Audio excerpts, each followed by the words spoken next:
It began with a voyage and ended with a farewell handshake in a pouring Hong Kong rain. For nearly 4 centuries, one island nation, barely the size of Michigan, would cast its shadow over continents, languages, cultures, and lives. The British Empire was not just a geopolitical phenomenon, it was a tidal force. It built railroads across India, drew borders in the Middle East, ignited wars from the highlands of Zululand to the jungles of Burma, and left behind a legacy of paradox, progress and exploitation, order and upheaval, conquest and commonwealth. How did Britain, divided, rural, and once threatened by invasion, rise to control a quarter of the Earth's surface? And why does the legacy of that empire still echo today, from passports to parliaments to the very language we speak? This is not just a chronicle of colonization. It's the story of human ambition, economic revolution, seaborne supremacy, and political illusion. The story of how Britain went from an island kingdom to a global superpower, and why, even after the empire's twilight, the world remains shaped by its long shadow. Long before Britain existed as a political entity, its most powerful kingdom, England, was already sowing the seeds of expansion. By the late Middle Ages, England had conquered or absorbed most of the British Isles. Wales was annexed, parts of Ireland brought under control, while Scotland remained defiantly independent. Yet, even as civil wars racked the British Isles, English kings and queens began looking outward toward the riches of the wider world. The early phase of empire was not so much a grand design as it was a scramble of adventurers, pirates, and merchants. Queen Elizabeth I issued charters to explorers like Sir Francis Drake and Sir Walter Raleigh. The first colony in North America, Roanoke, mysteriously vanished, but ambition endured. Behind the sails and swords, something new was forming: the Joint Stock Company. The East India Company, chartered in 1600, and later the Royal African Company, would become engines of empire. Their purpose was not to govern, but to profit, controlling trade routes, establishing fortified ports, and gradually morphing from commercial enterprises into colonial overlords. Meanwhile, at home, a political union was taking shape. In 1603, King James VI of Scotland inherited the English throne, uniting the crowns but not the parliaments. A century later, the Acts of Union, 1707, fused England and Scotland into Great Britain, motivated in part by Scotland's financial ruin after its failed Darien colony in Panama. It was a marriage of desperation and ambition, and it gave birth to an empire. Throughout the 17th and 18th centuries, British colonialism accelerated. Some territories were seized, others were settled, and still others were bought or bartered. Colonies stretched from the eastern seaboard of North America to the sugar islands of the Caribbean, from West African forts to Indian coastal ports. Each colony took on one of 3 forms: crown colonies, ruled directly by the monarch's governors; charter colonies, operated under company licenses; proprietary colonies, granted to individual investors. All shared one purpose: to enrich the empire. By the 18th century, Britain's navy ruled the seas. The empire's economic engine was powered by transatlantic trade, including the brutal triangular slave trade, shipping enslaved Africans to the Americas, raw goods to Europe, and manufactured goods to Africa. London and Liverpool boomed on profits, soaked in blood. In India, the East India Company, technically independent, was fast becoming a private empire. After the Battle of Plassey in 1757, Britain took control of Bengal, setting off a domino effect of expansion and domination across the subcontinent. By 1763, after the 7 Years' War, Britain held Canada, the Caribbean, large parts of India, and more. It had decisively eclipsed its European rivals. And yet, the cracks were already forming. In 1776, 13 British colonies in North America declared independence. Deep analysis, motives, turning points. The loss of the American colonies is often seen as a moment of imperial weakness. But in hindsight, it was a pivot point. Rather than retreat, Britain turned its imperial gaze elsewhere toward Asia, Africa, and the Pacific. The vast open frontiers of Australia and New Zealand, the dense trade hubs of India and Singapore, and the untapped interior of Africa now drew Britain's attention. Australia, claimed by Captain James Cook, became a penal colony. British convicts arrived in Botany Bay in 1788. What began as punishment became settlement. Cities grew, trade flourished. The vast distances became strategic assets. Meanwhile, in India, the East India Company continued to tighten its grip, taxing local populations, fielding its own armies, and absorbing princely states under threat of force. But in 1857, it all came crashing down. The Sepoy Mutiny, sparked by a mix of cultural insensitivity, economic pressure, and deep resentment, led to mass uprisings. British reprisals were brutal. When the dust settled, the East India Company was dissolved. India became a formal crown colony, ruled directly from London. It would henceforth be known as the jewel in the crown. The imperial machine was now fully centralized. Technological advances, railways, steamships, and telegraphs knitted the empire together. The All-Red Line, a global telegraph network, allowed orders and updates to reach even the furthest colonial outposts in minutes. But even as Britain boasted of global dominion, tensions brewed at the edges. By the late 19th century, Britain stood as the undisputed master of the seas, and arguably the first true global superpower. Its imperial reach was not simply territorial, it was ideological. Victorian Britain cloaked its expansion in a mission: civilization, commerce, and Christianity. These were the three C's of empire. Under their banner, administrators, missionaries, and merchants penetrated deeper into Africa, Asia, and the Pacific. But behind the moral justifications lay competition, especially with Russia and France.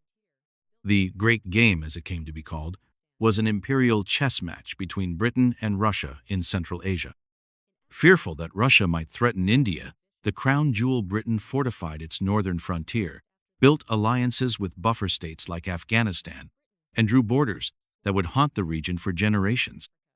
In Africa, the race was more open and vicious.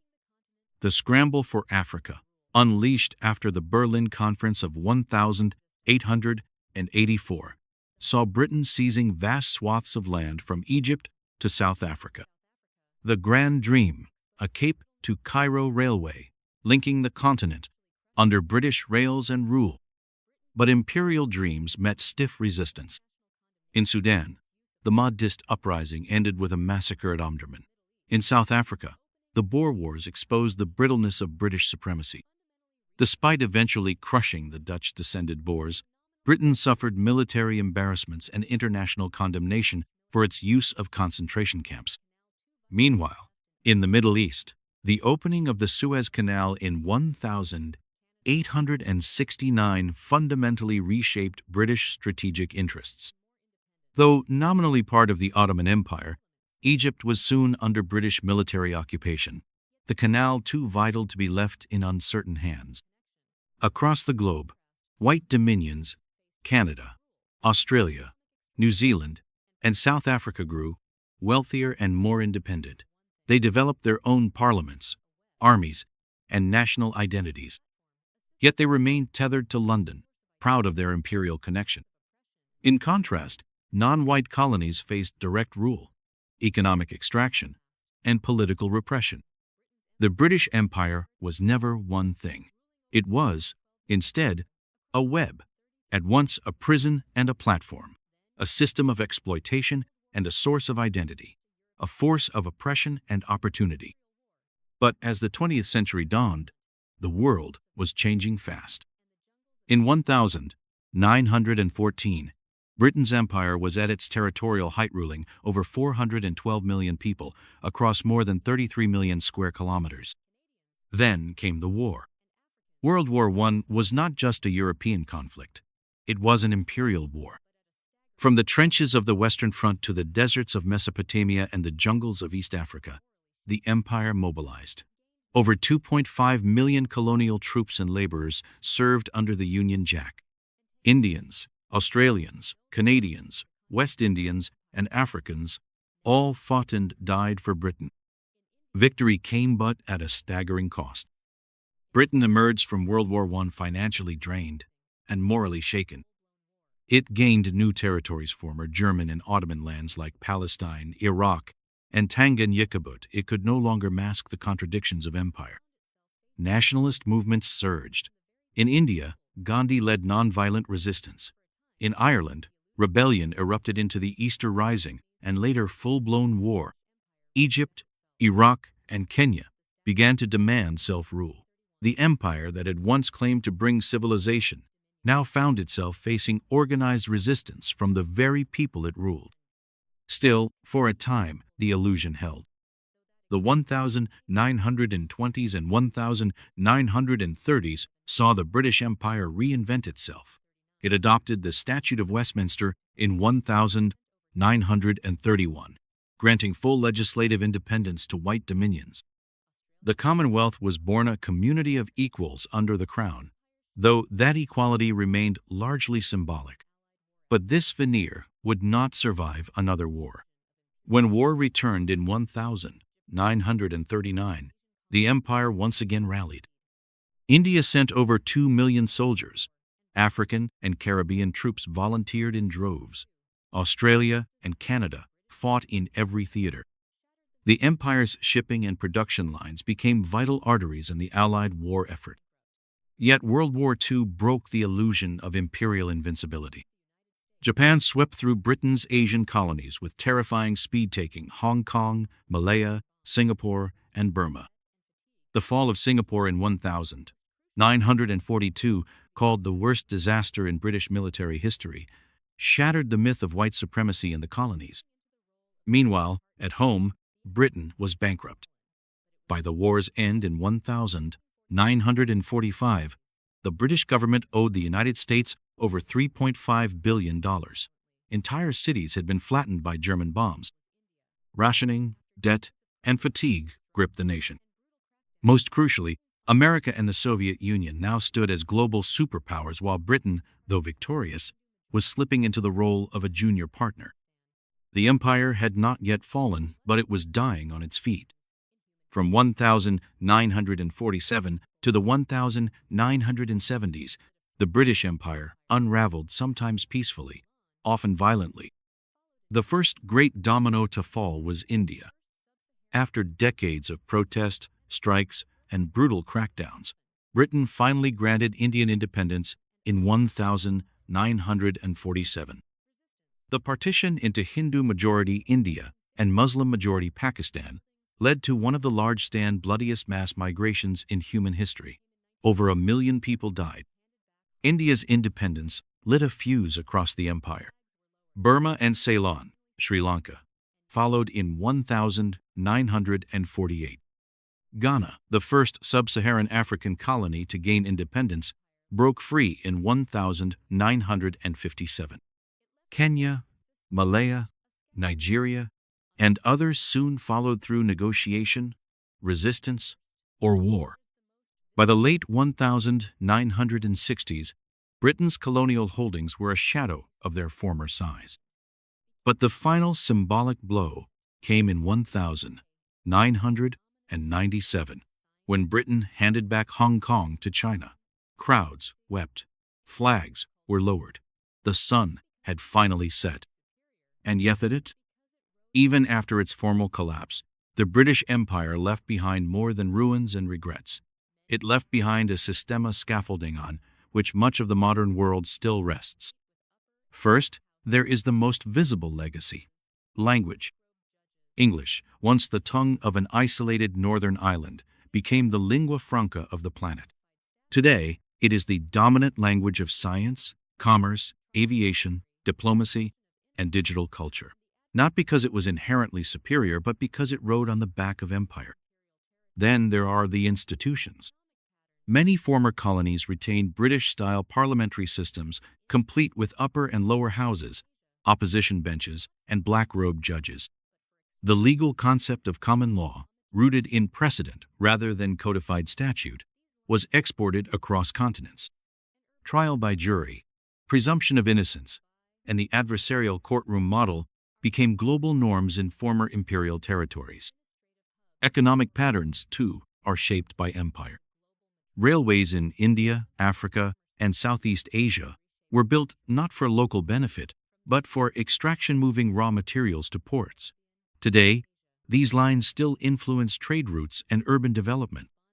Cities like Mumbai, Nairobi, and Singapore are imperial artifacts, designed as administrative hubs or entrepôts, which evolved into global metropolises. The empire's former subjects also reshaped the metropole. From the 1950s onward, immigrants from the Caribbean, South Asia, and Africa came to Britain responding to labor shortages and seeking better lives. They brought music, cuisine, faith, and culture. Today, Britain is a post-imperial mosaic, its very identity forged by the lands it once ruled. But the legacy is also one of violence, exploitation, and displacement. In Kenya, the Mau Mau Rebellion was met with mass internment and torture. In Malaya, anti-communist operations blurred into civilian repression. In Palestine, Britain's withdrawal left behind a festering conflict. In India, partition's wounds still fester, decades later. In Ireland, centuries of colonization left behind division, sectarianism, and bloodshed. For every road and school built, for every institution transplanted, there are unmarked graves and unspoken traumas. The British Empire is gone, but its architecture remains in passports, flags, alliances, and memory. Today, 14 overseas territories still fly the Union Jack from the Falkland Islands to Gibraltar, from Bermuda to the British Indian Ocean Territory. Some are strategic military outposts, others are tax havens. A few are remnants of settler ambition. Beyond them stands the Commonwealth, a voluntary association of 56 nations, bound not by force, but by shared history.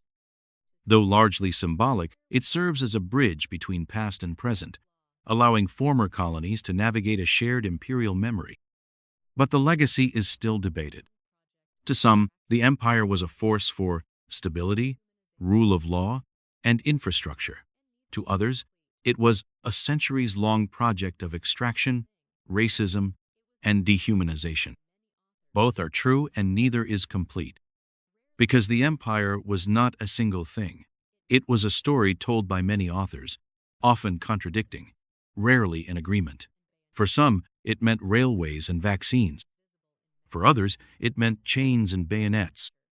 The empire is visible in maps, languages, and architecture, but also in silence, in the parts of history curricula that go untaught, in monuments that spark protest, in old colonial names still etched in modern capitals, in wealth concentrated in the cities of the north, and poverty rooted in the south.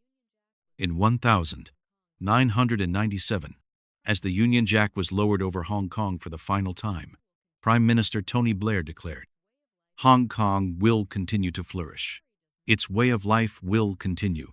The story does not end here." He was right. The British Empire did not disappear. It was reabsorbed into the bloodstream of the modern world, a force that shaped not only borders, but norms, trade, and imagination. But what remains unresolved is perhaps the most haunting question of all. Can any nation rule a quarter of the world and ever truly walk away from it? Does the world we live in still wear imperial scars? Has the age of empire simply evolved into a new, invisible form? The sun may have set, but its afterglow still shapes the world we see.